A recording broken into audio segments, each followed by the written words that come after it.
dónde vamos, tenemos que saber de dónde venimos. Empieza nuestro espejo retrovisor, nuestra columna de melancólicos. Empieza Magnavox. Estás en la 99.1, estás en Vorterix Bahía y vamos a arrancar la columna donde miramos más para atrás que para adelante. Vamos a arrancar esa columna donde nos teñimos de melancólicos y hablamos como nuestros hablemos, porque en mis épocas... Mandanos una nota de voz y un mensaje al 291-412-5833 a el 291-412-5833, el móvil donde puedes dejarnos tu mensajito y lo pasamos al aire. Si Rafa tiene ganas. Así que, Cliff, te damos la palabra. Exactamente, gracias Sacra. Y hoy nos toca hablar de los juegos RPG. No vamos a hacer un top, ya lo dijimos, no vamos a hacer una escalera de cuál es el mejor RPG o el peor RPG de la historia, sino que vamos a meternos un poco en el mundo de lo que es los RPG, lo que cambiaron los RPG y lo que influenciaron los RPGs en los juegos modernos, ¿no? Porque la realidad es que ahora todos los juegos prácticamente, o casi todos los juegos, casi todos los tipos de juegos tienen algo de RPG, ¿no? Vamos a empezar por qué es un RPG. ¿Qué quiere decir RPG? Role Playing Game. Son juegos básicamente en los cuales tenés una interpretación de roles, un personaje, ¿no? Juegos que empatizan en la historia, en el desarrollo de un personaje, ¿no? En tu avatar, digamos, en el juego. A veces el avatar puede ser creado por uno mismo. A veces el avatar viene predeterminado con el juego, pero vos después lo vas llevando por diferentes ramas. La historia tiene muchísimo que ver. El peso de la historia en los juegos de rol es importantísimo.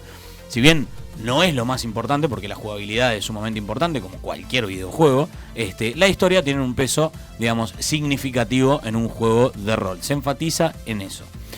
¿En qué están basados los juegos de rol? Los juegos de rol están basados en el juego que nació más o menos por los 70, que es Dungeons and Dragons. Si nadie conoce eso, es un juego de mesa, digamos, en el cual uno básicamente interpreta a un personaje. Si no saben lo que es Dungeons and Dragons, hace como 10 minutos que cambiaron de radio. No, pero por ahí están ahí en un momento, dicen quiero probar algo nuevo, ¿no? Sí. Y están escuchándonos. Y la realidad es que Dungeons and Dragons es muy interesante en el sentido de que vos tomás el papel, obviamente que es mucho más, digamos, diferente, claro, diferente a un videojuego, porque la realidad es que puedes hacer básicamente lo que quieras porque usás tu imaginación y la imaginación es completamente infinita. Sí, y un videojuego, ¿no? Depende de cuál imaginación. Bueno, pero es divertido. Aparte son varias personas las que juegan, ¿no? Porque Dungeons & Dragons solo, la verdad que si jugás Dungeons & Dragons solo, replanteate un poco tu vida. No, bueno, o sea, digamos. No jugamos, no jugamos, claro. Pero bueno, es un juego de mesa que se juega de aproximadamente 5 o 6 personas, con uno que es el que lo dirige, y las otras 4 personas en esa imaginación colectiva e individual también, ¿por qué no? Se desarrolla una historia, una aventura en el cual uno hace lo que quiere, obviamente siempre con una tirada de dados. Sí. Los juegos de rol de computadora tratan de replicar eso, obviamente limitados a una computadora, a una historia y a lo que te deja el videojuego. Así arrancaron, digamos, ¿no? Después obviamente fueron llevándose y ramificándose, digamos, en diferentes tipos de RPG, ¿no? Tenemos los Action RPG o los RPG de acción, los cuales están enfocados en un solo personaje, en algo más lineal a veces, se podría decir, pero también tenés los híbridos, donde tenés un mundo abierto, como puede ser el Witcher, vamos a poner un ejemplo bastante clásico. Pero la realidad es que nacieron con sagas como el Secret of Mana o como como el Dragon Quest, que fue, digamos, el que inició, digamos, todo hablando de los JRPG, que fueron los que más bola le dieron, digamos, a este género, que le dio obviamente la fama que tuvo, obviamente, el Final Fantasy, que fue el sucesor espiritual del Dragon Quest, perdón, no del Secret of Mana. Pero antes de eso habían otros videojuegos, entre comillas, porque por ahí el que se imagina videojuegos ahora se imagina colores, personajes y todo eso, por más que sean arcaicos, ¿no? Pero la realidad es que nacieron con páginas en computadoras que no tenían ningún tipo de dibujo y era todo escrito, básicamente. Exactamente, era como una especie de elige tu propia aventura. Era como una especie de elige tu propia aventura, muy simple. Obviamente las computadoras de ese momento no daban para mucho más y los programadores, digamos, que lo hacían eran independientes, no había ningún tipo... Eran los primeros juegos indie, digamos, fueron los primeros juegos indie, digamos. Las aventuras gráficas y los RPG. Sí. Esos dos fueron los que en realidad le abrieron las puertas a los desarrolladores independientes. Las dos tienen este mismo origen, ¿no? Las dos tienen el mismo origen, exactamente. Porque la gente no buscaba buscaba estos juegos eso. que eran tipo aventura gráfica, que en realidad El que jugaba estos juegos eran los típicos, el típico estereotipo, estereotipo del pibe con lentes que se quedaba en su casa solo, digamos, y todas esas cosas, que jugaba con sus amigos. Sí. Bueno, no me gustan los estereotipos, pero voy a decir eso para que la gente más o menos se meta en la cabeza lo que era. Después estaban los juegos, obviamente, que estaban de moda en ese momento, que eran los juegos, digamos, laterales, me salen, no es laterales. Los scrollers. Los scrollers, claro, todo ese tipo de juegos, o de deportes, etcétera.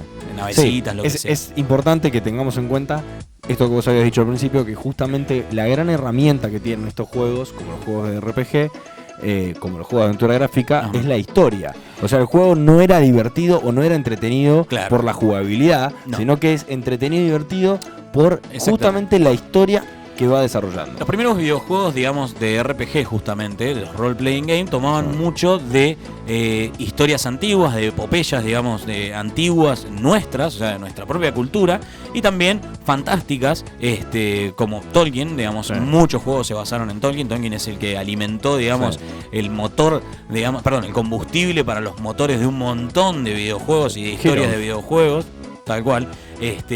Bueno, sin más, los Final Fantasies toman un montón de eso.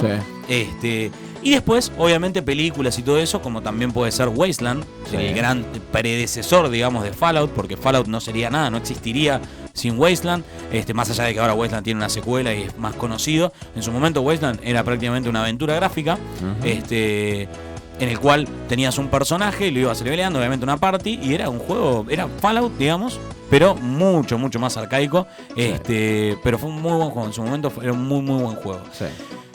¿Qué tipos de RPG tenemos? Bueno, aparte de los RPG que dije yo, los juegos de acción, digamos, RPG, que son los más conocidos en este momento, te pongo un ejemplo de algún juego que podías haber jugado en este momento como Action RPG y no te diste cuenta. Bueno, el Witcher es uno de ellos. El God of War inclusive ahora tiene un poco de RPG también, aunque no lo crean. El Elder Scrolls sí, pero ahí tenemos mucho de rol, digamos, porque el Elder Scrolls te creás tu personaje, es súper customizable todo, es mundo abierto. Bueno, ahí tenés un ejemplo de un super híbrido, digamos. El Elder Scroll, ya sea Morrowind, el Oblivion o el Skyrim. Tenés... Dicho sea de paso, lo estoy volviendo a jugar. No, es que son otra cosa interesante de este tipo de juegos, o por lo menos de estos híbridos que tienen, primera tienen first person, digamos, de RPG. Cámara. Open world, mundo abierto, digamos, salvo táctico tienen todo, digamos, action RPG, tienen de todo, básicamente. Lo interesante de estos juegos es que tienen mucha rejugabilidad, muchísima rejugabilidad. ¿Por qué? Porque al customizar tu personaje y al tener una historia en la cual la toma de decisiones influye en dicha historia, en el desenlace de la historia o de la misión que estés haciendo, porque es muy importante eso, ya que hablamos de la historia, los RPGs más clásicos, digamos, tienen esa pizca, digamos, interesante en la cual vos tomás decisiones y estas decisiones influyen en la historia. Entonces, ¿qué te permite eso? Te permite rejugar el juego, volver a jugar el juego. Vos ponele, ¿querés ser un personaje malvado? Puedes ser un personaje malvado. ¿Querés que todo salga como el traste? Todo sale como el traste. ¿Querés que diga culo porque soy Cliff y no querés que diga traste? Digo culo. Todo sale como el culo. Pero la realidad es que no estaban atentos los chicos ahí. ¿Sí? Pero la realidad es que no me gusta, te queda muy mal si digo traste. Sale mal, y sí, boludo, sale mal. No, la realidad es que eso es lo interesante y atrapante de un juego de rol, ¿no? Por lo menos del rol más puro, ¿no? Entonces, ejemplo de un juego de rol de acción, Witcher 3. Ejemplo de un juego de rol de acción, Witcher 3. Te pongo otro más, todavía más de acción, o sea, más enfocado en la acción y no tanto en la historia. Sí. Dark Souls. Dark Souls es un juego súper customizable, con muchísima rejugabilidad, que si bien tiene un lore y una historia hermosa y espectacular atrás, el juego no le da mucha énfasis a eso, sino a la jugabilidad y al combate. Es acción pura y dura, con desafíos interesantes, pero que no le da tanta bola a la historia. Si vos querés una historia profunda, querés meterte en la vida de los personajes, querés que tus decisiones, tengan muchísima repercusión en todo, ¿no? Jugá al Witcher. Si querés algo más, todavía más, con mucha más inmersión, y no te interesan tanto los gráficos y nada de eso, vámonos a la vieja escuela, Sacra. Vamos al Baldur's Gate, a los... Bueno, ahí tenemos... Pero el Baldur's Gate no es de acción. No. Por eso ahora me voy al otro lado. Me voy al otro extremo, y de la acción pasamos a lo táctico. Porque hay muchos juegos que tomaron cosas de, por ejemplo, vamos a un ejemplo que la gente pueda... El ajedrez. Todo el mundo conoce el ajedrez, muy bien. Los RPGs tácticos son videojuegos en los cuales básicamente tenés las mismas libertades que tenés como en el Witcher o cualquier juego de RPG en la toma de decisiones, pero que vos juntás un grupo de personas, digamos, una party, ¿no? Unas 5 jugadores más o menos, que lo manejás todo vos, obviamente, con siempre un personaje principal. Los llevás en una aventura y los combates son tácticos, ¿no? Son por turnos, vos tenés que indicar a cada uno de los personajes qué es lo que tiene que hacer, cada uno tiene un rol, digamos, que cumplir, ¿no? Algunos hacen daños, otros curan a los otros jugadores, otros son los que reciben todos los bifes. Juegos como el Baldur's Gate, como los el Neverwinter Night, como los Planescapes, como Pillars of Eternity, si nos vamos un poquito más nuevo, Divinity Original Sin, obviamente. ¡Qué juegazo! Sí, tal cual. Más que nada el Pillars en este momento, no porque sea mejor juego ni nada de eso, sino porque el Pillars es bien vieja escuela. El Divinity lo que hizo es agarrar la vieja escuela, transformarla completamente y hacerlo bien. Cosa no menor de los juegos de RPG tácticos, la vista isométrica. No, tal cual, la vista isométrica es algo clásico, digamos, en estos juegos, porque de otra manera, digamos, no se podría hacer este tipo de ajedrez, entre comillas. Pero la realidad es que si quieren juegos modernos, digamos, si no querés irte a lo viejito y no decir, mira, la verdad no me banco los gráficos viejos ni nada por el estilo, como bien dijo Sacra, el Pillars of Eternity y el Divinity Original Sin, el 1 y el 2 sobre todo, porque el 2 está, es el 1 mejorado en todo aspecto, son juegos que tenés que probar. Si querés algo más nuevo, Divinity Original Sin. Si querés irte un poco a la vieja escuela con un motor gráfico, más moderno, pero querés una inmersión absoluta en la historia y querés ser el pirata más picante y forro de Deadfire, de la bahía de Deadfire, andate Pillars of Eternity 2. Juegazo, muchachos, creo que ya le metí como 60 horas al juego. Sí. Creo que por eso tengo la presión baja, porque estuve jugando hasta recién. Ahí estamos viendo imágenes en Vorterix Bahía. Eso es del 1. Igual, me estás mintiendo, eso es del 1.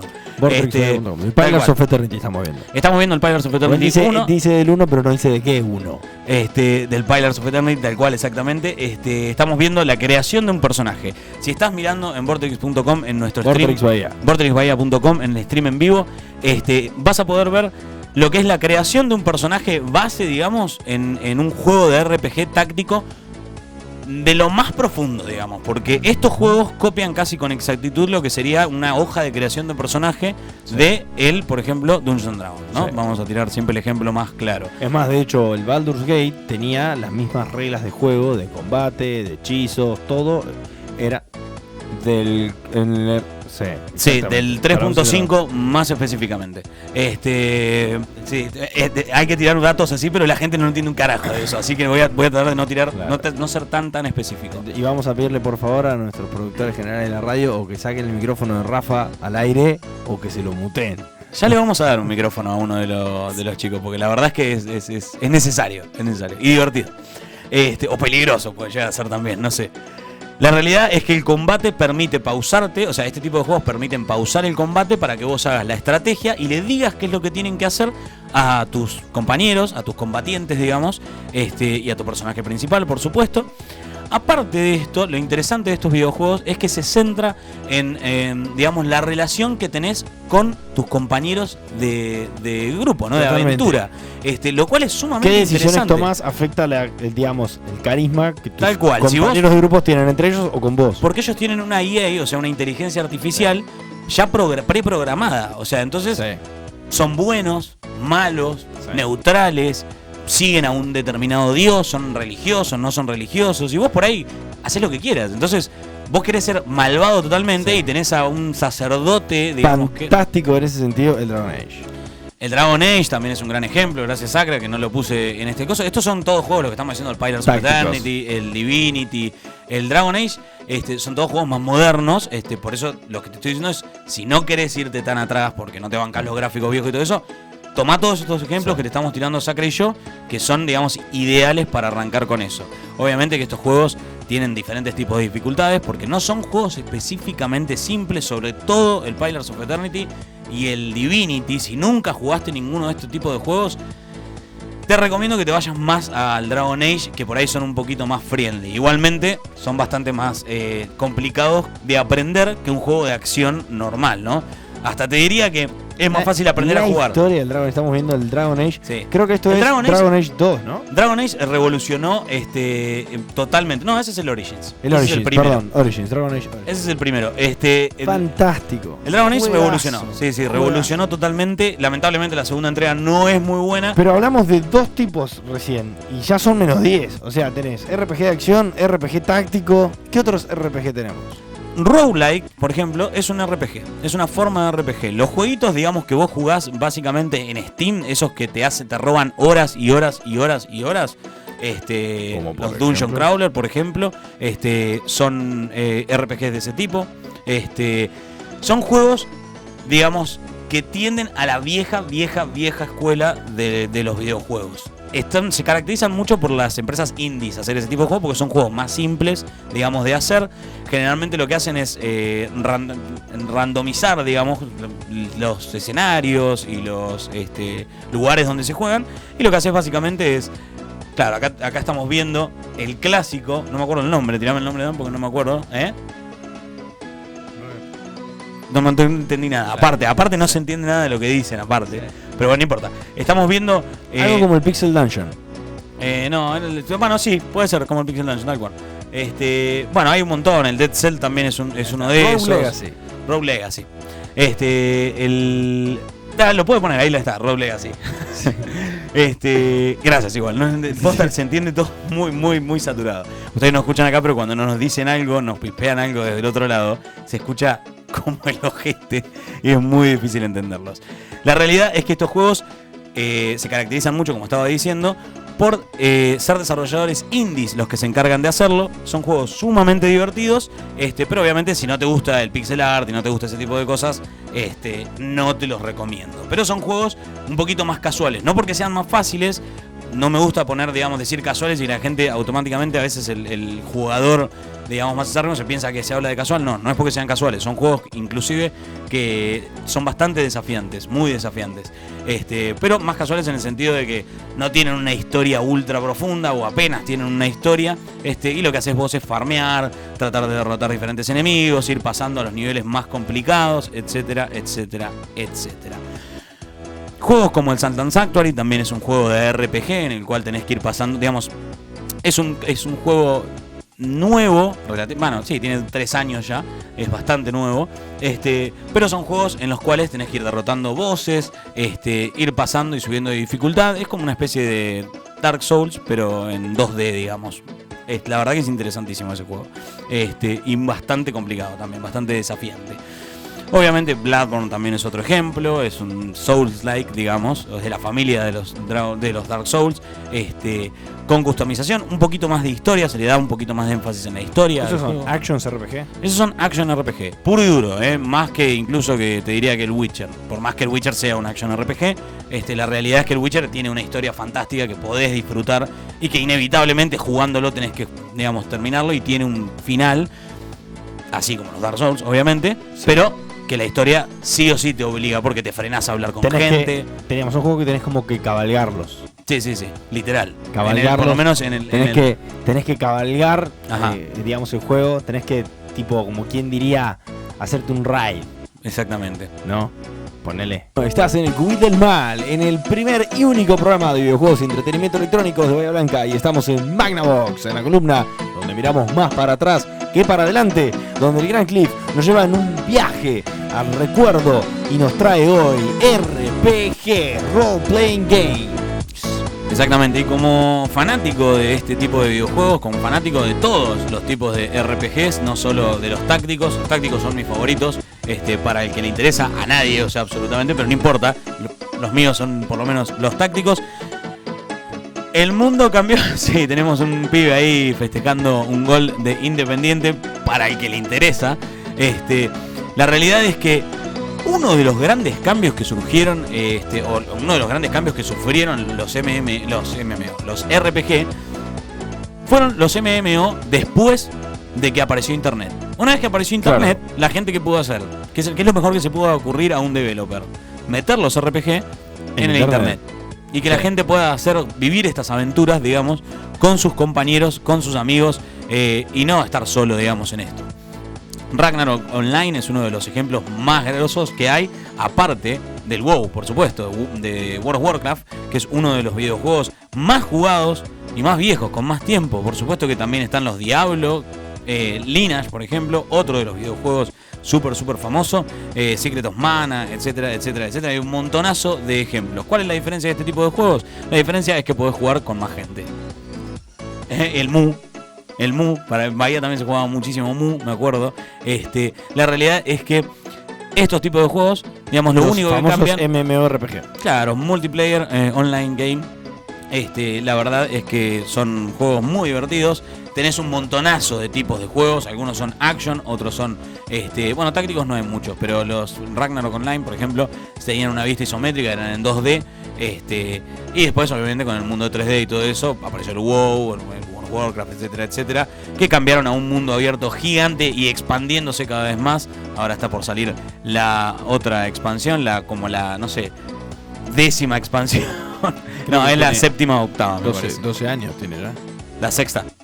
¿Sexta es? Sí. 12 años tiene, sí. 12 años. Está cumpliendo este año, me parece. Sí.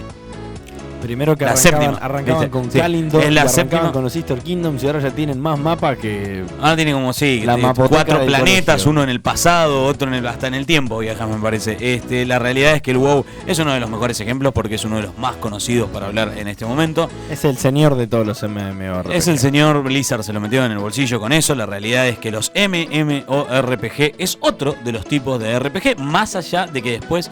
Dentro del juego puede ser híbrido, puede ser tener mucho de acción, mucho de táctico, un montón de cosas. La realidad, un mundo abierto, obviamente, pero la realidad es que hay un montón de cosas que puede haber en el coso. Y abrió muchísimo el... Perdón. Recapitulando. RPG de acción, RPG táctico, RPG roguelike, MMORPG... ¿Y ahora? Exactamente. No, esas son las 4 ramas principales de RPG. Sí. Después están los híbridos, que son los que meten mucho... Bueno, tenés los open world, perdón. Obviamente, digamos, cada uno de los juegos, digamos, cada una de estas cosas, los que tienden a meterse más en el mundo abierto, digamos, son los action RPG porque es lo más fácil, digamos, para meternos. Un táctico es medio complicado con vista isométrica, porque crear un mundo, digamos, con vista isométrica, táctico, en el cual, digamos, puedas tener un mundo abierto enorme, es muy difícil. Que no tenga pantallas de carga, etcétera, etcétera. Porque siempre vas a entrar a algún castillo, siempre vas a entrar a algún lado, y vas a tener tipo mapas diferentes y todo ese tipo de... ¿Ejemplos? Cualquiera de los Baldur's Gate, cualquiera de los Pillars of Eternity, cualquiera de los Divinity. No de los Tactics, de los del mundo abierto. Mundo abierto, bueno, el Elder Scrolls es el mejor ejemplo de todos. El Skyrim, por ejemplo. Tenés pantalla de carga porque vos entras a una cueva y el juego la tiene que cargar, pero lo que voy es, la realidad es que el mundo abierto es eso, es esa sensación de que vos podés ir a cualquier lado, obviamente hasta que subís a una montaña y te trabás ahí porque el mundo obviamente no es ilimitado, pero la realidad es que tenés un mundo enorme en el cual explorar. Otro ejemplo bastante bizarro de lo que es de lo que puede llegar a ser un RPG súper suave es los GTA modernos. Suave. Sí, suave. Un soft RPG, o sea, los que tienen pizquitas de RPG, o sea, los juegos modernos que no te das cuenta, pero tienen algunas cosas de RPG. Porque la realidad es que va subiendo diferentes stats. Sí, te lo tomo, pero ¿podés clasificarlo? Porque, digamos, en todos los juegos en mayor o menor medida customizás tu personaje. Por ahí no me expliqué bien, estoy hablando de los juegos que toman cosas de los RPG. Está bien, por eso vos decís soft RPG, ¿sí? ¿no? O RPG suave. Sí. Pero en ese sentido, entonces, no sé, el Need for Speed, donde podías customizar tu auto y ponerle, no sé, más aceleración o más suspensión o más freno o más velocidad máxima, también es un RPG. No, porque en puedes realidad, customizar tu porque en auto. realidad en el GTA hay una historia, contás una historia y tu personaje está en un mundo abierto. Estoy hablando del GTA V, del nuevo GTA. Bueno, los GTA anteriores también. Tenés stats diferentes. ¿Jugaste el GTA V? Sí. No, sí, pero digamos, te GTA entiendo. V tiene mucho rol. Tiene mucho rol, entre comillas. Claro. Es un juego de mundo abierto. Sí. Igual estás discutiendo algo que no, No, tienes. no, Porque estoy pensando, yo estoy no dije en pensando, ningún no momento estoy que era un juego de discutiendo. rol. Dije que No. toma cosas del juego de rol. Entonces, uno no se da cuenta lo mucho que aportaron los juegos de rol a los juegos modernos. Ahora te entiendo. Eso es lo que estoy diciendo. Claro, no es un juego de RPG, sino que toma características de los RPG. En realidad RPG es porque es un roleplay. En todos los juegos estás agarrando el rol del papel de un personaje. Obviamente los que tienen personajes, no hablo del Need for Speed, porque el Need for Speed básicamente... Bueno, Yo quiero ser mi auto. no sé los Need for Speed nuevos porque no me quiero meter en algo que no sé. O sea, los Need for Speed, por ahí tenés un personaje, yo no sé, la verdad no tengo ni idea cuál es la historia. Toretto. No tengo ni idea, o sea, claro, sos Toretto, una cosa así. No me quiero meter en eso, pero la realidad es que los juegos que tenés un personaje principal y siempre toman algo, digamos, de RPG. Por ejemplo, el nuevo God of War, como bien decía, sin ser un hard RPG, toma mucho de eso, porque tenés, digamos, stats para subirle a Kratos, tenés habilidades para subirle, ganás experiencia, que es una de las cosas súper importantes de los juegos de los RPG. La suba de experiencia y la suba de nivel de tu personaje. Eso es algo puro y exclusivo de los RPG. Bien rolero. Sí. Lo cual no quiere decir que un juego en el cual suba de nivel sea exclusivamente RPG. Ojo, Sí. Pero estoy diciendo que es algo que muchos juegos toman de los RPG, de los juegos de rol, esto de subir de nivel. Porque esto nació con el Dungeons and Dragons, básicamente, o con los juegos de mesa, ¿no? Por así decirlo. La realidad es que las primeras, digamos, empresas que tomaron las riendas en esto, y no estoy hablando de las empresas más viejas, no quiero dejar de afuera a los indie que empezaron con esto, porque la realidad es que no hay nombres, son héroes anónimos, digamos, pero la realidad es que las grandes y las más conocidas fueron Interplay, Black Isle y BioWare. BioWare fueron las tres primeras, digamos, que empezaron a darle duro, aparte de Nintendo, obviamente, con juegos como Fallout, Baldur's Gate. Ahí sí estoy hablando de los hardcore RPG, digamos, Planescape, Icewind Dale, los juegos de Star Wars de RPG. Hay muchísimos juegos de Star Wars de RPG y muy buenos. Después también, obviamente, no podemos olvidarnos de los Mass Effect, que no los voy a poner como viejitos, pero los Mass Effect es un buen ejemplo de RPGs, digamos, de futuristas muy buenos, aparte de los Planescape y los Dragon Age, y por supuesto de los más modernos, Dark Souls, o sin darle un gran shoutout a las más modernas de todas, CD Projekt, que fue, digamos, que desarrolló el último y el gran videojuego y gran ganador de los últimos E3, de los mejores, juegos del año, como fue el Witcher 3. Sí. Así que hasta acá llegamos, te tiramos todo lo que tenías que saber para poder probar los mejores juegos de RPG de la historia de todos los mundos. Y dice el gran Lucas Castillo, aguante el Shadows of Rome, el GTA es de Virgo. Está bien, es un buen análisis, lo comparto. Cliff, si tuvieras que tirar cuál es el mejor RPG de la historia del mundo de sin achicarte, ¿cuál decís? ¿Sin achicarme? Sí. ¿Tiene que ser uno solo? Tiene que ser uno solo. Bueno, el que más disfruté yo en su momento, y me estoy arriesgando mucho porque estoy entre dos, que es el Baldur's Gate 2 y el Shadows of Fallout Ram. 2. No, y el Fallout 2. Baldur's Gate 2, Shadows of Ram. No, me voy a tirar por el Fallout 2. El Fallout 2. Sí, el Fallout 2. Sí. El Baldur's Gate lo amo, pero honestamente el Fallout 2 creo que fue el que más rejugué. Sí. Lo gasté a ese juego, lo gasté. Y para todos los fanáticos del Fallout y los juegos posapocalípticos, del RPG y juegos posapocalípticos, prueben el Wasteland 2, muchachos, es excelente el juego. Excelente. Si quieren un Fallout moderno y no el Fallout 4 o el Fallout 3, que son más action RPG, primera persona, más tipo Skyrim, pero del futuro post-apocalíptico, prueben el Wasteland 2, que es bien clásico, isométrico, fantástico, muchachos. Fantástico. Traicionando a toda mi niñez, traicionando a toda mi infancia, porque me tiraría el Baldur's Gate así como de cabeza. Voy a ir no por un isométrico táctico, sino por una acción, por un mundo abierto, y voy a tener que ir por el Skyrim, porque para mí es increíble, lo estoy jugando de vuelta. ¿Pero no eran los viejos? No, la mejor de los que vos decís de toda tu historia. Vos dijiste ahora el Fallout 2. Fallout 2 no es tan viejo. El Fallout 2 tiene aproximadamente unos 20 años menos ¿Ya? que el coso. No. ¿De qué Antes del 2000. 90 y... Todos de pie. 90 y pico. Todos de pie. Todos de pie. 95, 96. El Fallout 2. 95, 96. Creo que era algo así. Lo que están escuchando es la banda sonora de Skyrim, del Elder Scroll 5, del 98.